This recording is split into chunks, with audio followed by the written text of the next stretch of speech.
Man, I tell you, Judy, they just don't make movies like they used to anymore. I mean, what happened? Hmm?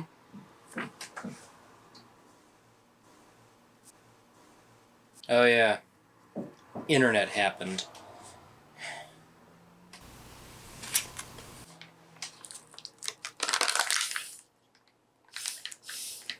Hmm? Drinks from the 1990s never lasted as long as they used to. What? Hey, look at that, Judester. We got a Patreon request.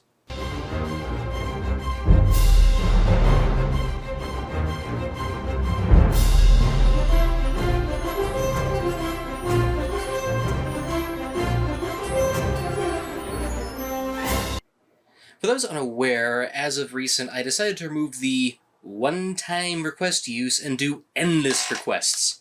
So anyone who has a donation that is $5 and up, congratulations! You get to endear yourself into an endless Vegas buffet, whatever movie and or TV show you wish to see filled out here on the show.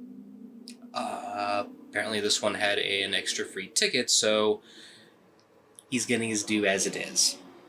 So I'd like to welcome once again Andy Smith for his pick for today. Not only with his donation, he was able to get a movie and or TV show choice viewed on here on the show, but said film also gets some deserved lovin'. I would not only like to thank him, but also for the pick he provided. Given that this year marks the 20th anniversary, the timing couldn't have been any more better. If you just want to be like Andy Smith and get a movie and or TV show reviewed here on this show constantly, go over to my Patreon page, make a donation, and I'll try to fit it somewhere in the future of my schedule. It might not be instant, but believe me, the wait is certainly worth it. So, in regards to today's movie, it's... Morgan, you're not going to believe this! One of my satellites just picked up a picture from space showing that there is actual landmass in Antarctica. This is big. No one has yet to discover it. I could find it. I could find a new civilization or a city or something, whatever. You got to come with me. Yeah, kind of bad timing on your end there, Professor. I just got a Patreon request, so I gotta fulfill it right away. I unfortunately have no time for adventure. Oh. But you can take Bobcat with you. Yeah, about that. You see, he's still on vacation as we speak. Vacation?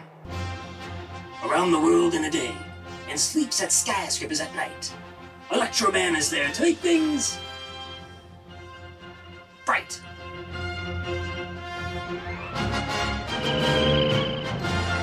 Huh. Look, don't let my stay here get you down. I mean, it's your adventure. You should enjoy it. Well, that's dandy and all, but what happens if everything just blows back up in my face? Every time I invent a new item or just try to go beyond the breaches of discovery, it just backfires. Well, just try to have fun. Sometimes it's not about the destination. It's the journey to it. Thank you, Fox. You know, you're right. I need to do something for myself. I mean, after all, I poured my entire life savings into building this submarine. Might as well put it to good use.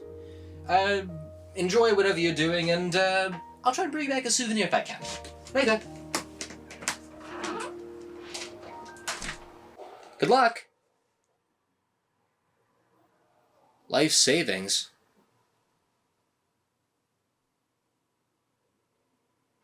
What kind of net profit does he have for... No. The minute I start to question the logibility behind my own characters, I will start to unravel the universe as it should. Moving on.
before I dive right in, I would like to ask you a simple question in regards to today's movie.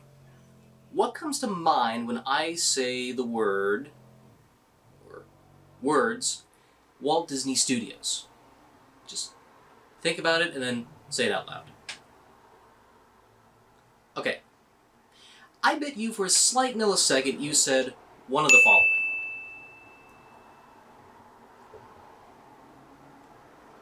Trust me, I know my audience pretty well. But within those selected picks, there's one tiny crown jewel that a lot of people seem to overlook. And that is the Adventureland movies. The 1950s was a fruitful era for live-action Disney adventure films, with Treasure Island, Tales of Robin Hood, Davy Crockett, and 20,000 Leagues Under the Sea being box office successes. This was a time when suspension of disbelief was high, and things like giant squids were believable to the common moviegoer. But after the release of Swiss Family Robinson, things started to change, with Disney family-friendly affairs going for the more camp and light route. It's not to say the adventure film genre was dead. Once in a while there would be an attempt to recapture the Jules Verne-like magic, but they didn't catch on with audiences or failed to leave an impact. And to this very day, there have been so many attempts to try and recapture that spark, whether it be adapting John Carter or seeking another theme park attraction for inspiration. But what if this time around the Adventureland movie was not live action, but animated? There's no way it could possibly sink!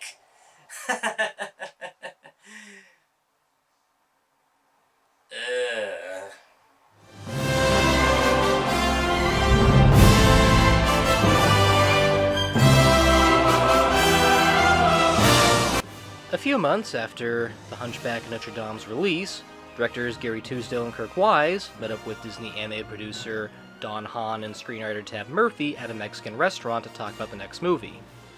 Having enjoyed working with the crew on Hunchback, they did not want the gang to split up and decided to work on another project with them. But what could they do? Given how much they enjoyed the era of Disney Adventureland films and action-packed blockbusters, they wanted to see how one would work in animated form, and even presented in CinemaScope. Now, the original idea was just to have a set of explorers go to the center of the Earth and find some lost civilization. But the more they thought about it, they realized that there's a lot they could do with Atlantis, given how much mystery there is surrounding it. What are they going for? What are they ultimately trying to find? There's got to be a gold down there. Well, a big pot of gold, don't you know? But why don't we put Atlantis down there? That would be really cool. And we don't have to actually go to the literal center of the Earth, but if with Atlantis as the goal, that would be really neat. Sure enough, everyone knew right away this would be different from the current pot of animated fare they were working on. Talking teacups and musical numbers would be traded in for something more epic in scale and far different from their previous features. You had a mythological city whose civilization was built from the ground up, an art style influence from Hellboy comic artist Mike Mignola, who would also be one of 4 production designers, an A-list voice cast, and screenplay written by Tab Murphy. Tab Murphy. Where have I heard that name before?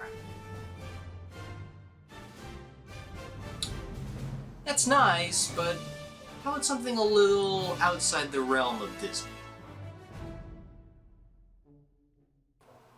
Close, but how about one where he didn't have to share story credit?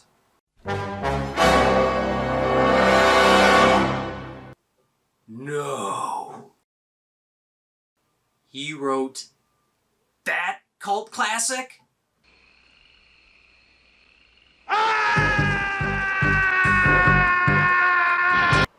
Well, we all had to start somewhere. Seriously, I can't be the only person on this planet who's seen that. And yes, before anyone jumps into the comments section, I am aware Joss Whedon was first hired on to do the writing. Thankfully, due to commitment with other projects, Whedon dropped out and not a single shred of his work made it into the final cut. Instead, Tab Murphy stepped in and crafted a draft of 155 pages, which was more packed than the standard 90-page Disney animated movie script. With the movie clocking in at over 2 hours, they had to axe a lot of stuff down in order to get the story moving. What got cut in the process? I'll discuss that later on. Speaking of heavy work, you had 350 animators, artists, and technicians working on Atlantis, along with the incorporation of all 3 Disney animation studios, including the one in France. Given how challenging it would be to animate a movie within a 2:3:5:1 aspect ratio, the solution was simplified by animating with equipment used for the standard 1:6:6:1 aspect ratio and following some guidelines made by layout supervisor Ed Gettner, given you have enough space for characters to walk around in. If that wasn't enough, Atlantis was notable for using more computer-generated imagery in comparison to the other traditional animated films that used some of it before this one. Digital artists found themselves working with traditional artists, resulting in 362 digital effects shots and tons of computer programs created to blend the hand-drawn work with the computer work. And much like with Treasure Planet, the effect is beautiful. I will say from the forefront, the hard work highly pays off here. Whenever I think about this movie, I just look back to the scenes that involve the sweeping shots of the Atlantis city, or the underwater movements of the Ulysses submarine. These are moments that deserve to be seen on the big screen. Alas, if only there were more awe-inspiring moments like these in the movie. Yeah, sorry to break the mood here, but I gotta look past the visuals. Don't get me wrong, when I see good animation and the painstaking craft behind it, I do. I respect that. But you gotta do more than just pretty visuals to impress me. And this is where the major fault of Atlantis lies in. The script! We start off the movie with a bunch of Vikings who... Wait, no. Cut! What gives? I remember seeing this at the drive-in theaters, and it didn't open up like that. Was there some kind of special edition release they put out that I was unaware of?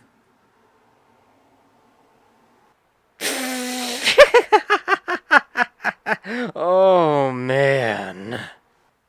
I kid. What you see here is how the movie was originally supposed to open. The focus was originally set on a plot device called the Shepherd's Journal, as a bunch of Viking explorers use it as a map to find Atlantis. It ends about as well as you expect.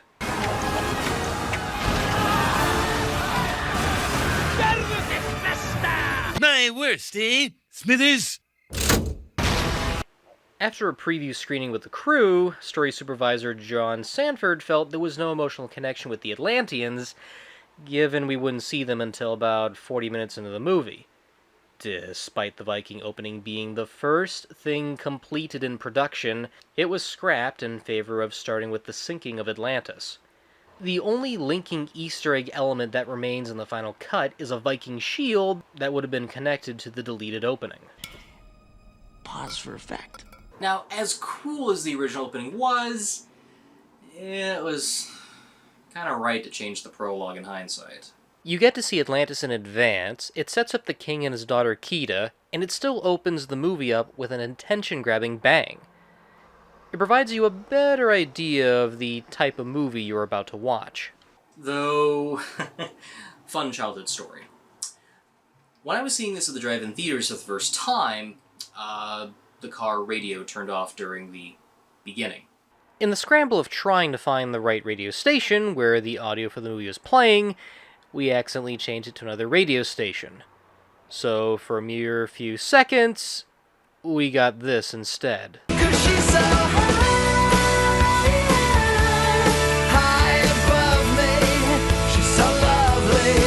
Man, memories like that, you just can't duplicate again. Jump forward to 1914, and we meet our hero for the evening, Milo Thatch, voiced by Michael J. Fox, a linguist who was following in his late grandfather's footsteps to make a big discovery. Despite carrying a devoted knowledge of research about the legendary lost continent, his biggest problem is being trapped in a society full of folks who don't believe him, and also the gifted cliched trope of being clumsy. Sir, if you hold... Look at this museum funds scientific expeditions based on facts. Now let me give you Nichols with a free advice, young man. You've got a real attitude problem, McFly. You're a slacker. Why even bother, McFly? You don't have a chance. You're too much like your own man. No McFly ever amounted to anything in the history of Hill Valley. Yeah, well, history is gonna change. Okay, as much as I enjoy Michael's performance, it's the depiction of the character I'm split on, more of which I will get into later on. I respect the fact that he's full of determination and preserves to do something great. Unfortunately, his naive and bumbling nature nearly get in the way of his likability. I get it, he's made that way so he's the outsider until he develops a wad of courage by the movie's climax. It gets irritating, but I'll hold off on discussing the big flaw for later on. Also, fun fact, Michael J. Fox is apparently deciding whether to do this movie or Titan AE. Being uncertain, he decided to ask his son, to which he was told to work on Disney's Atlantis, given that it looked cooler. All I can say in response to that is... You have chosen wisely. Anyway, help comes in the form of Preston B. Whitmore, voiced by John Mahoney, an eccentric millionaire who was a friend of Milo's grandfather and made a promise to achieve his pal's dream of finding Atlantis, given how they found the Shepherd's Journal on a previous adventure. As much as I do enjoy Mahoney's short performance, there's one element that bugs me. We'll travel in style. In order to do what you're proposing, you're gonna need a crew. Taken care of. Got them all. Best of the best. How did he manage to fund this expedition?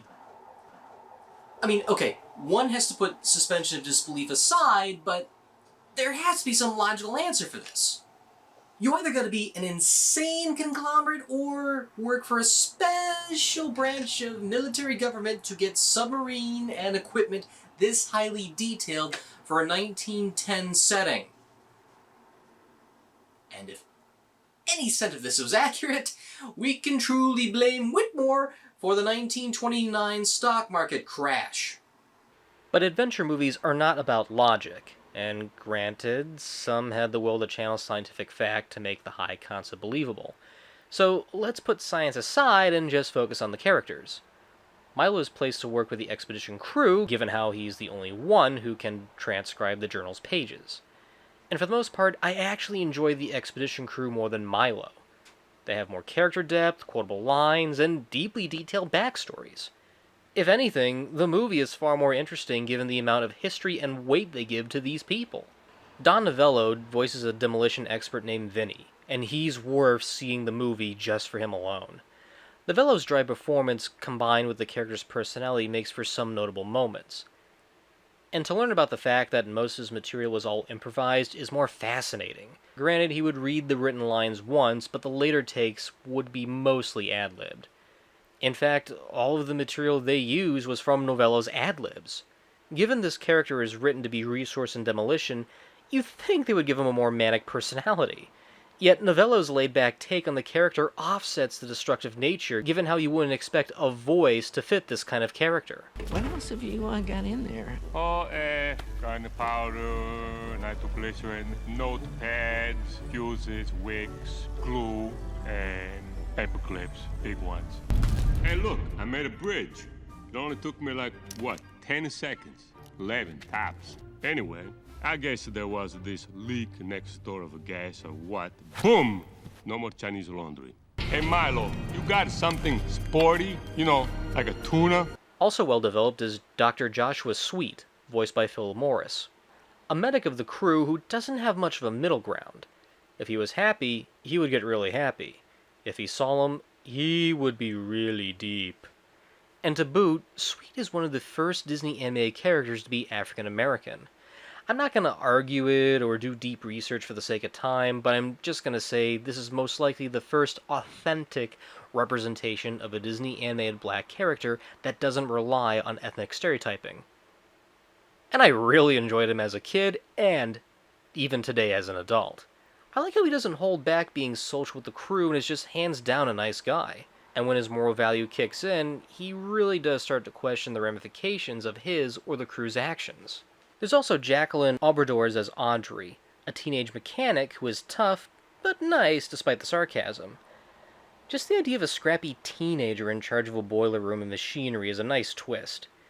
And I even dig her backstory as well. Well, I took this job when my dad retired. But the funny thing was, he always wanted sons, right? One to run his machine shop, and the other to be middleweight boxing champion. But he got my sister and me instead. Jim Varney joins in as the ship's cook, and he gets some funny moments too. I might not be a major Ernest enthusiast, but there are times where Varney's performance got a good chuckle out of me. The men need the 4 basic food groups. I got you 4 basic food groups. Beans, bacon, whiskey, and lard. For the appetizer, Caesar salad, escargot, and your Oriental spring roll. Look here what I got. All 38 in the United States. Watch me make Rhode Island dance. Go on, baby, dance. Dance. There you go. According to the filmmakers, they would book a 3-hour recording session for Varney just to pal around with. Even at times when they just needed a small handful of lines, they would just book that lengthy session just to have fun with him. It's a shame Jim Varney didn't get the chance to see the final cut, given he passed away before Atlantis was released, but he still enjoyed the experience.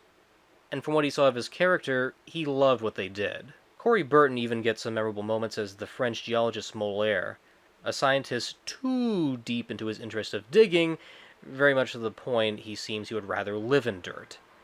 I know folks tend to be put off by the comedic timing, but there's some moments of Mole that I do enjoy. It's juvenile, but doesn't outstay its welcome too much. You're disgusting, Gert! Gert from around the globe, spanning the centuries! What have you done? England must never merge with France! Hey, a Hitalia reference before Hitalia was a thing! How quaint. What makes these characters stand out more is how much personality their voice work gives and how well they are defined by their backstory.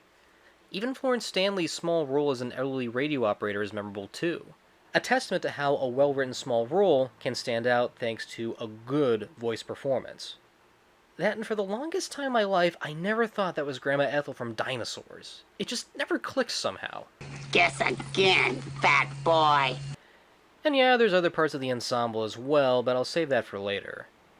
Trust me, I got good opinions to say about them. Even if you have well-detailed characters, the path to Atlantis must be enjoyable too, right? Well, here's where some of my issues with the movies start to surface. No pun intended. As mentioned before, the first 2 acts were so action-packed heavy that some cuts need to be made in order to get to Atlantis quicker. There are some really cool action scenes like the Leviathan attack, but they only last for so long. Given we partake in 40 minutes before reaching the destination, so much material is crammed to the point one can't even catch a breath. For example, the crew gets attacked by one of the monsters guarding the entrance to Atlantis, called the Leviathan. We get treated to a really heart-pounding scene with lots of destruction and casualties. And they don't even skip a beat with the funeral for the one-note characters they just lost. I won't sugarcoat it, gentlemen. We have a crisis on our hands. From here on in, everyone pulls double duty. Looks like all our chances for survival rest with you, Mr. Thatch. You and that little book. Wow. That's really deep. I mean, given how difficult this journey is going to be, maybe Milo will think things through. Maybe he'll realize that this is not going to be as easy as it looks.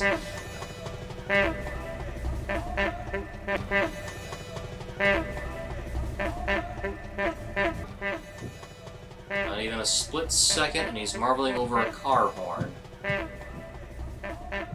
Character development? What's that? If anything, this is probably a good spot to discuss the journey to Atlantis you didn't see on the big screen. The quest was so detailed with tons of monster encounters to the point they had to be scrapped. In terms of what got hit to the cutting room floor, there were squid bats, a giant insect creature that was used for an Atlantean hunt, and a lava whale. Okay, for the record, I never really bought off on the lava whales because, I mean, come on. I mean, that would have been too much of a leap of faith for me. I mean, you know, whales made of lava? Okay, well, wouldn't they burn up? That was a Kirk and Gary thing, so sorry guys, but, you know, I wasn't sorry to see that one go. And while the giant insect was saved for a short cameo, we also didn't get to see Milo's pet rat Plato. Get it? Named after the Greek philosopher that first told us about Atlantis? Ha! Perhaps the biggest loss was Zoltan, a mystical psychic who only talked in first person. He may be gone, but his voice lives on. All right, who's not dead? Sound off. Zoltan is okay. As interesting are the scenes from the Museum of the Cutting Room Floor are, we instead get a montage of their journey. Well, it's called Atlantis, not Journey to Atlantis. It's a trade-off, but we get some decent character development at best. Speaking of which, I wonder how Digit is doing with his big expedition. It just leaves one to wonder.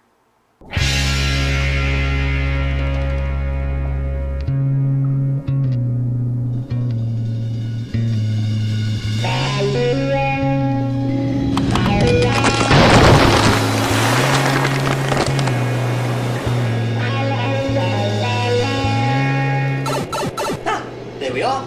Nice. Cold. Ooh. That's funny. Antarctica was much more warm of it.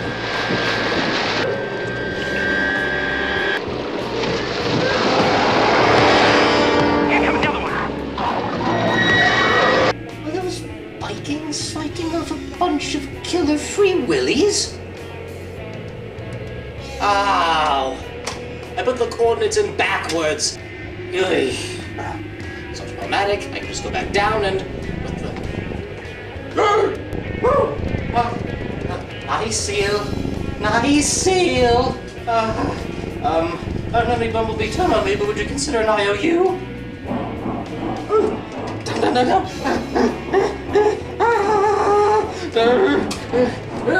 Back. Down, back.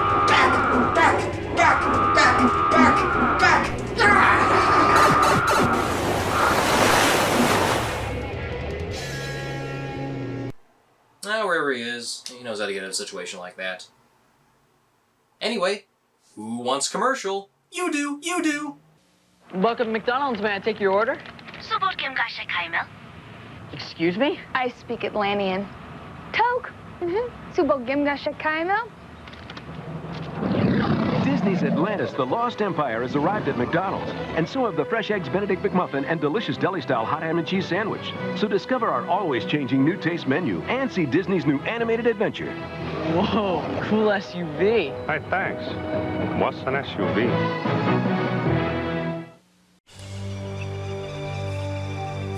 His Mountain Dew in serious jeopardy, this generally harmless male will defend his domain with basic animal instinct.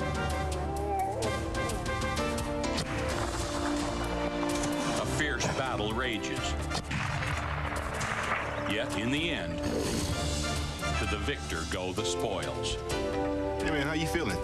Not bad. Until next time, do the do. Hey, look! Got a taste for adventure? Discover McDonald's 2 new tastes. Try our Eggs Benedict McMuffin, Canadian-style bacon and cheese with a creamy sauce, or our delicious deli-style hot ham and cheese sandwich. And also discover Atlantis, The Lost Empire. Disney's new movie, now in theaters. The adventure awaits you. The new tastes menu. Now this is no myth. We love to see you smile. As truncated as the journey to Atlantis is, we gotta ask ourselves, is it really worth getting to in the long run?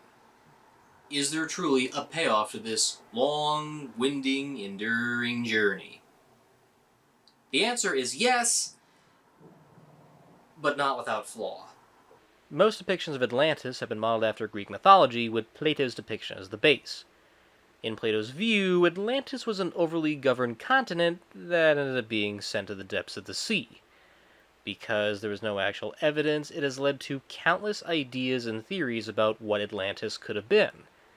The filmmakers did some heavy research to try and make a variation that deviated from the past, but was more fresh and creative.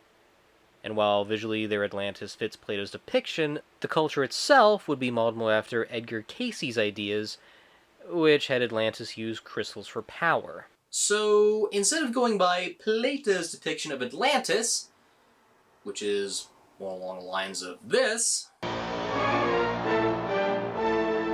Here, in the middle of our vast ocean, is Atlantis, our mighty empire. What we get instead is more like this. I owe my entire career to crystal power. For the most part, the material on Atlantis they create here is impressive. The idea was to make Atlantis the center of all cultures. Sort of the Rosetta Stone of every culture on the planet, from language to ideologies. The architecture is modeled after Southeast Asian culture, with some Mayan designs tossed in. The filmmakers even went as far as to give their own original Atlantis language, created by Mark Okrand. Yeah, the guy who developed the Klingon language from Star Trek. You can see everyone was determined to make a culture from the ground up, and by lord, they really went all out to make this believable. The concept of Atlantis here and its people is something I can easily get behind. With the city sunken into the world, the people who have survived have nearly forgotten their way, lost their history, and they're just there for survival. With the technology at their whim, the Atlanteans resort to a more simplified state of living that is not quite in ruins, but enough to survive in. Okay, Milo, don't take no for an answer. Look, I have some questions for you, and I'm not leaving the city until they're answered. Yeah, that's it. That's good. That's good. I have some questions for you, and you are not leaving this city until they are answered. Okay, that's a legit funny moment. But that voice, I know her from somewhere. I've been doing cartoons since I was 12, but now I'm 30 years old and I finally get to work on a Disney cartoon. It's worth the wait. Cree Summer. Wow. To think. 20 years later, and she was my first waifu all along. Huh? Oh, no, you don't. You are not gonna ruin my childhood reminisce like that. Down, down, down, down. Get down and stay down. Ha! Shows you much.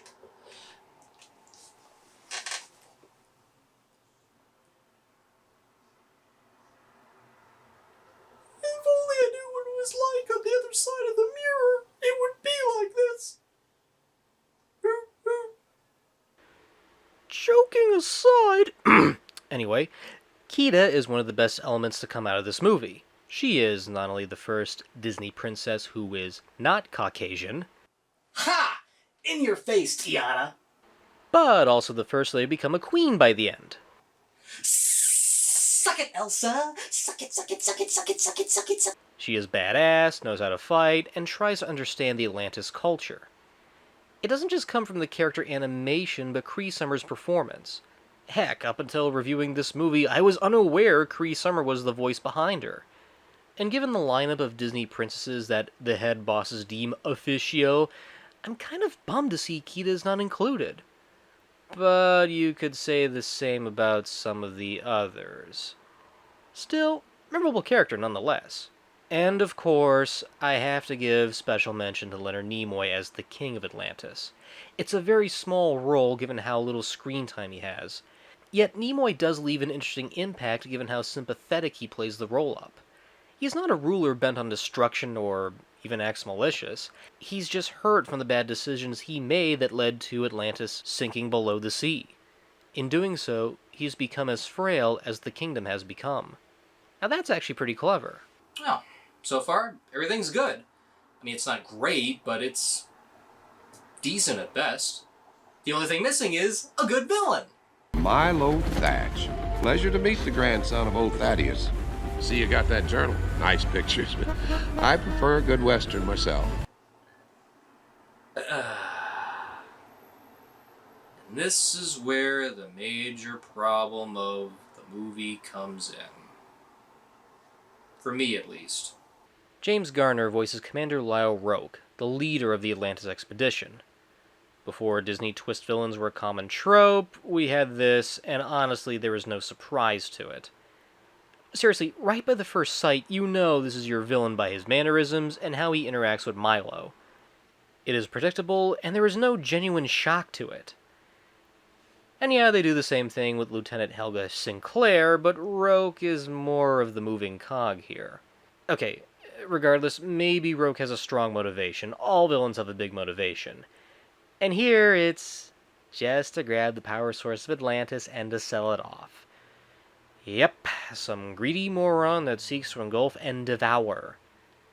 No sympathetic reasoning, just some greedy guy that comes in and steals from the tragic underground culture.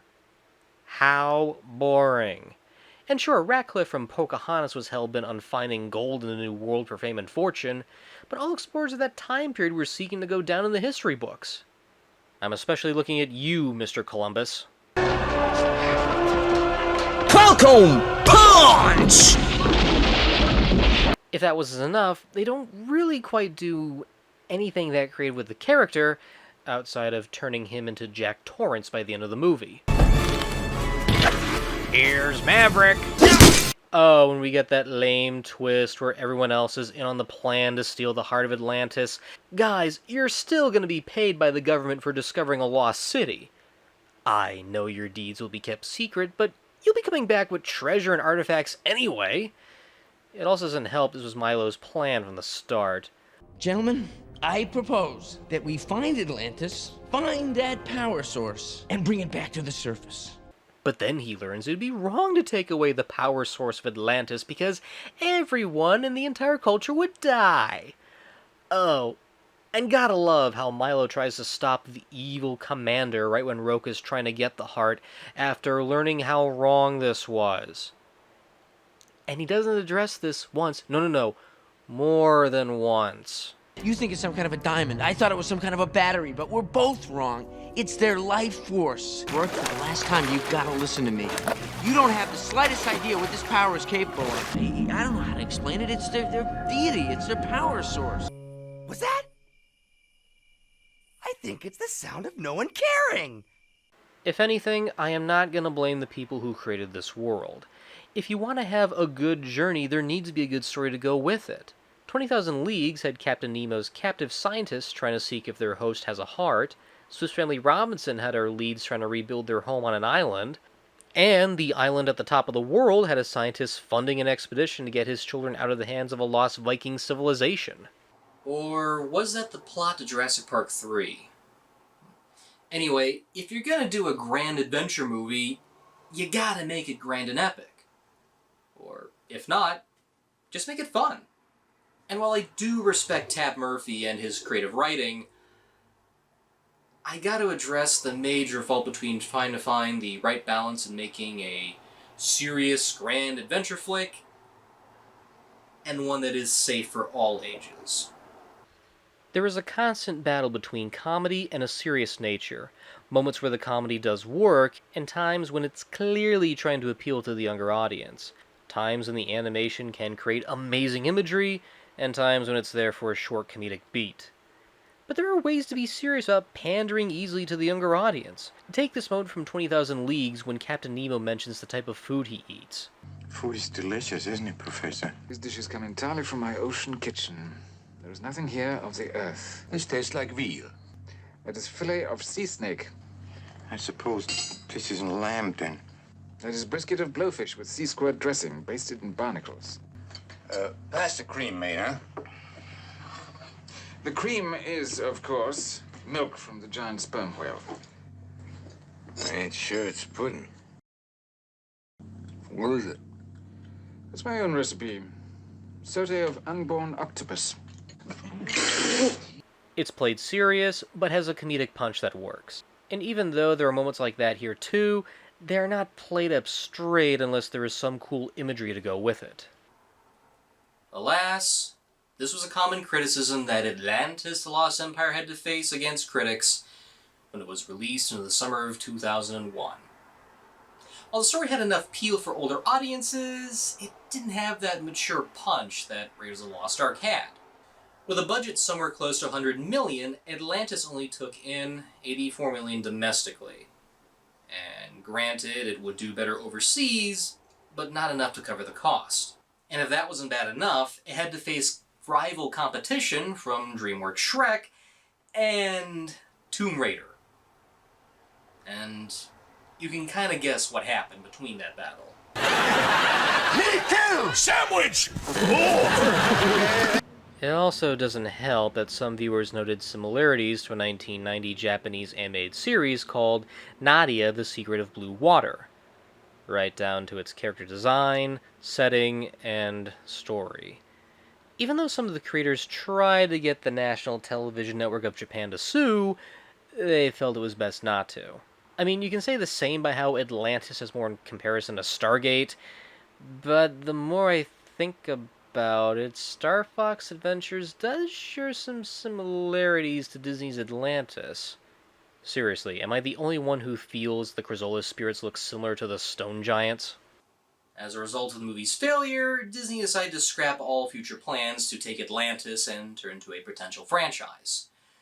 Meaning an actual good sequel that could have sought the return of a supposed fallen main character, a weekly TV Saturday morning cartoon series, and even a whole entire section of Disneyland just planned out just for this one little film was swept right under the rug. A prime example was a planned revival of the 20,000 Leagues Under the Sea submarine voyage ride. It would have originally been refurbished to match the plot of the Atlantis movie, but when it bombed the box office, so did those plans sink under the sea. Though it would be eventually brought back instead to tie in with Finding Nemo. And, yeah, I am aware of the 3 episodes that were made for the planned Team Atlantis series that were stitched together to make one straight-to-video movie, but I would rather forget about that. Some things are best left to the dust of the Langoliers to munch on. Thank you very much, and that is truly one of them. But after all that, is this movie truly left to be scrutinized just for those things? Well, had the script been punched up with better dialogue and given a tone that is not uneven, perhaps Atlantis could have benefited. The world building and characters are beautifully set up. All that is left is a good script to set them with. When building your environment, it's important to not only have your audience understand your characters, but their journey and what they are after. At the end, I kind of feel these side characters have more of a 3-act structure than Milo, because their quirks and backstory are easy to connect with. Milo is just structured to the basic hero's journey tale, but what does he gain in return? True, he follows in his grandfather's footsteps to be an explorer, but he unknowingly brings a malicious group of mercenaries that almost kill an entire lost civilization. Stupid! Looking past that, it's easy to see why Atlantis, the Lost Empire, has a cult following. With so much devotion to creating a lost civilization from scratch, I can see people jumping on and trying to use the Atlantean language to their avail. I would love to see people today use the language for secret codes or just for fun. At best, it's a movie not set out to win Best Animated Picture of the Year. Still, when the fun factor is high, Atlantis becomes a movie that is more rewatchable than, let's just say, for comparison's sake, The Black Cauldron.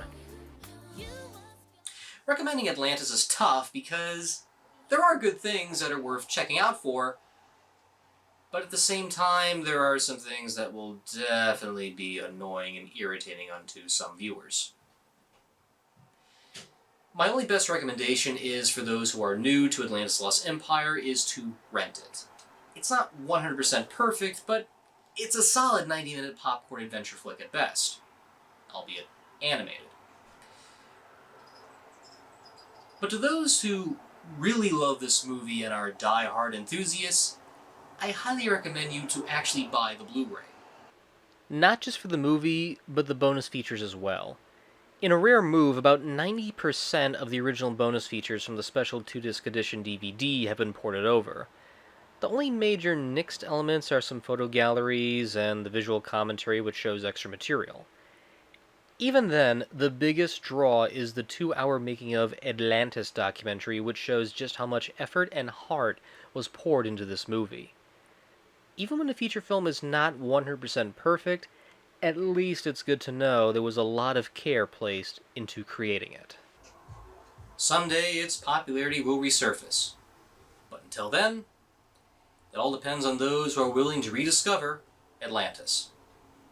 Speaking of which, join me next time on the program as I dive into another underrated Disney gem that is really dear to my heart. Trust me when I say I've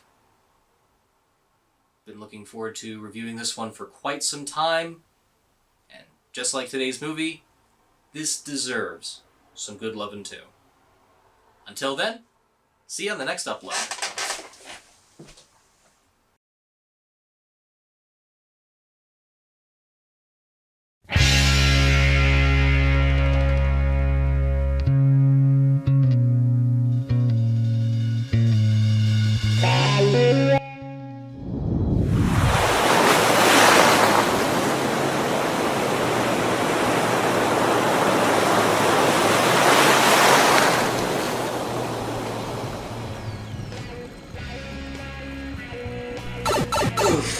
Alright, 7 time is the charm.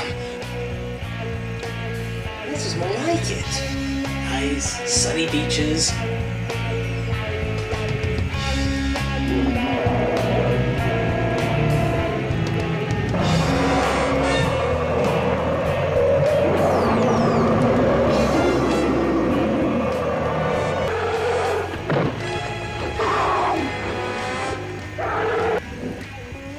Good lord.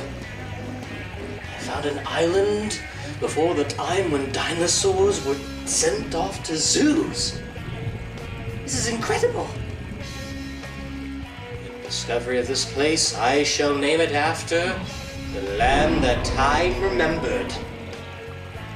Miami.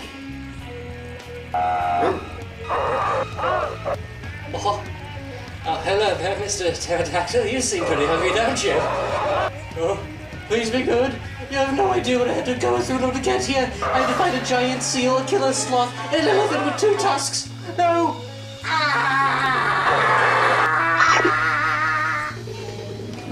Please, put me down easy. I get air sick. Hello? Is someone flying up there? Oh, the life I live is sad. An innocent discovery. I wouldn't touch that if I were you. A powerful weapon. I want that rocket.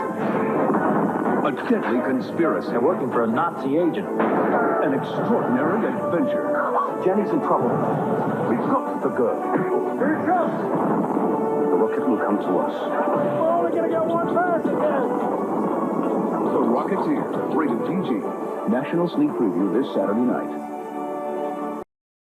The colors of the sea, find your eyes with trembling mermaids, and you touch the distant beaches with tales of brave Ulysses, how his naked ears were tortured by the sirens sweetly singing, for the sparkling waves are calling you to kiss the white lace bed.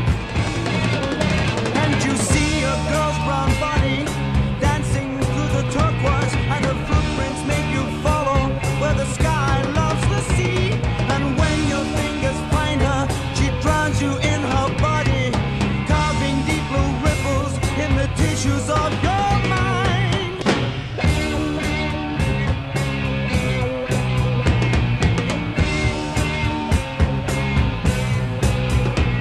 Her name is Aphrodite, and she rides a crimson shell, and you know you cannot leave her, for you touch the distant sands, with tales of brave Ulysses, how his naked ears were tortured by the sirens sweetly singing.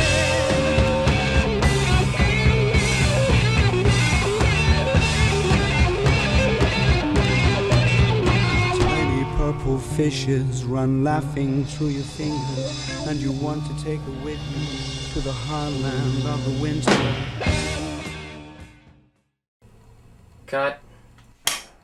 We've done a lot of things we're not proud of. Robbing graves, plundering the tombs, double parking. But nobody got hurt. Well, maybe somebody got hurt, but nobody we knew.